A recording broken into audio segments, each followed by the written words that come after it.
তো আসুন আমাদের সাথে জয়েন করুন, আমাদের আশ্বাস পরিবারের সদস্য হন। তাতে আমরা একসাথে মিলে গাছ লাগাবো, প্রকৃতিকে ঠান্ডা করবো। আর ঘরে ঘরে এসি লাগিয়ে আমাদের ইলেকট্রিসিটি বিল দিতে হবে না, আমরা প্রকৃতিকে এসি বানিয়ে দেবো। একসাথে আপনারা গাছের চারা ডোনেট করুন, আমাদের সাথে এসে জয়েন করুন, আমাদের সাথে এসে হাতে হাতে কাজ করুন। আমরা আপনাদের সাথে আমন্ত্রণ জানাচ্ছি, আসুন আমাদের আশ্বাস পরিবারের সদস্য হতে। শুধু একটাই গাছ লাগাতে হবে আর গাছ বাঁচাতে হবে, প্রকৃতিকে ঠান্ডা করতে হবে। এছাড়া আমাদের বা আমাদের ভবিষ্যৎ প্রজন্মকে বাঁচানো সত্যি সম্ভব না। আমরা সবই জানি, কিন্তু চোখ বন্ধ করে থাকি। আমরা জেনেও না জানার ভান করে বসে থাকি। তাই জন্য আমাদের এবার চোখ খোলার সময় হয়েছে, আমাদের ঘুম ভাঙানোর সময় হয়েছে। তাই আমাদের এই পথসভার আয়োজন আপনাদের ঘুম ভাঙানোর জন্য। আমরা এখানে এসেছি আপনাদের চোখের পাতাগুলো গাছ লাগান, পরিবেশকে বাঁচান, ভবিষ্যৎ প্রজন্মকে বাঁচান। ভবিষ্যৎ প্রজন্মের জন্য আর অক্সিজেন কিছু থাকবে না, আমরা যে হারে গাছ কাটছি আর আমাদের ডেভেলপমেন্টের নামে কংক্রিটের জঙ্গল বানাচ্ছি।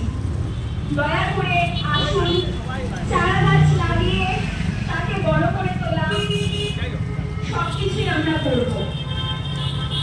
আশ্বাস পরিবারের সদস্য হওয়ার জন্য কিছু না, এসে আমাদের সাথে কন্ট্যাক্ট করুন, জাস্ট আমাদের সাথে থাকুন, গাছের চারা দিন। আপনারা যে ফলটি দিনের পর দিন খাচ্ছেন, আম, জাম যাই খাচ্ছেন, তার বীজগুলোকে সংরক্ষণ করুন, আমাদেরকে ফোন করুন, আমরা সেই বীজগুলি কালেক্ট করবো, করে সেই বীজ থেকে গাছের চারা বানিয়ে সেই গাছের গাছকে বড় করে তুলব। এটাই আমাদের ফল, গাছের চারাকে বড় করে তোলা, গাছ বাঁচানো, প্রকৃতিকে ঠান্ডা করা। আপনারা কিভাবে আমাদের সাহায্য করতে পারেন বলছি, আশ্বাস পরিবারের সদস্য হতে পারেন, এসে আমাদের সাথে হাতে হাতে গাছ লাগিয়ে পরিবেশকে ঠান্ডা করতে পারেন। অথবা আপনারা চারা গাছ কিনে আমাদের ডোনেট করতে পারেন। আপনারা হয়তো চাইছেন গাছ লাগাতে, কিন্তু আপনারা জায়গা পাচ্ছেন না, সেক্ষেত্রে আমরা জায়গা দেব, আমরা গাছ লাগাবো আপনার হয়ে। আসুন গাছের চারা দিন, আপনারা গাছের বীজ দিন, ফলের বীজ দিন, আমরা আপনাদের হয়ে গাছ লাগিয়ে দেব। আমরা আজ মুষ্টিমেয় কয়েকজন এসেছি, রাস্তায় নেমে আপনাদের কিনে থাকবে না, সারা ভারতে ছড়িয়ে পড়বে।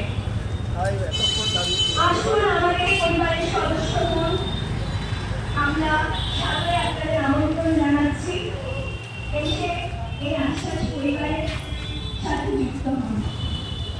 পরিবেশকে ঠান্ডা করা, প্রকৃতিকে ঠান্ডা করা ছাড়া আমাদের আর কোনো উপায় নেই। এটা এবার আমাদের বুঝতে হবে, আর আমাদের কোনো উপায় নেই। আমরা কিছুদিন আগের মাসে কি প্রচন্ড গরমে আমরা দিন কাটিয়েছি। আশা করছি এবার আপনারা বুঝতে পারছেন যে আমাদের প্রকৃতিকে বাঁচানোর সময় এসছে, না হলে প্রকৃতি এইভাবেই আমাদের ওপর প্রতিশোধ নেবে এবং গ্লোবাল ওয়ার্মিং এর কি প্রচন্ড কুফল সেটা আমরা ছোট্টবেলা থেকে জিওগ্রাফি বইয়ের পাতায় পড়ে এসেছি। শুধু পড়লে হবে না, সেটাকে মাথায় রাখতে হবে এবং সেখান থেকে কিভাবে বাঁচা যায় সেটাও জানি, কিন্তু আমরা সেটা করছি না। কেন? একবার নিজেকে প্রশ্ন করুন, কেন করছি না? আমরা সব একটাই কাজ, গাছ লাগানো। আমরা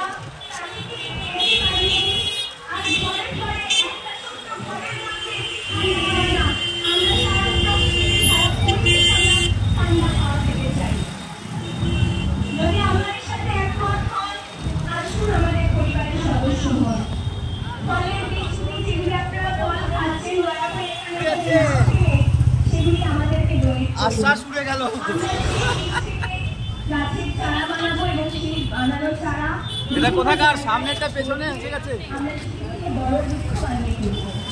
এটাই আমি সামিল হবেন এবং আমাদের পরিবারের সাথে সদস্য হবেন। আসুন আমরা আজ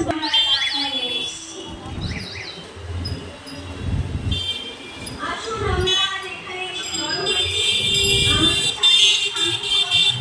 আমাদের পরিবারের সদস্য হয়ে উঠুন।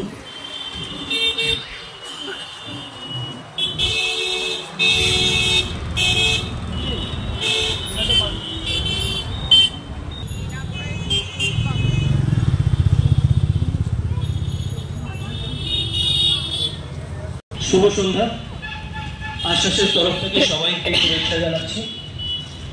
আশ্বাস কিছুদিন আগে আমাদের এই অর্গানাইজেশন ডেভেলপ হয়েছে, যেখানে সম্পূর্ণভাবে প্রকৃতিকে নিয়ে কথা, প্রকৃতিকে নিয়ে আলোচনা, আর প্রকৃতিকে কীভাবে বাঁচানো যায়।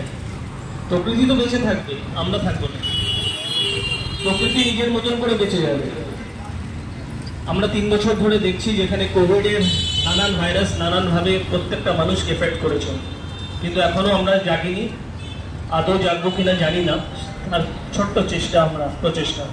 44 degree centigrade, 41 degree centigrade, humidity 88%। এটা আমরা নতুন প্রজন্মকে দিয়ে যাচ্ছি। কি দিয়ে যাচ্ছি? সেভ ওয়াটারের ওপর কাজ না করে আমরা দিয়ে যাচ্ছি জল।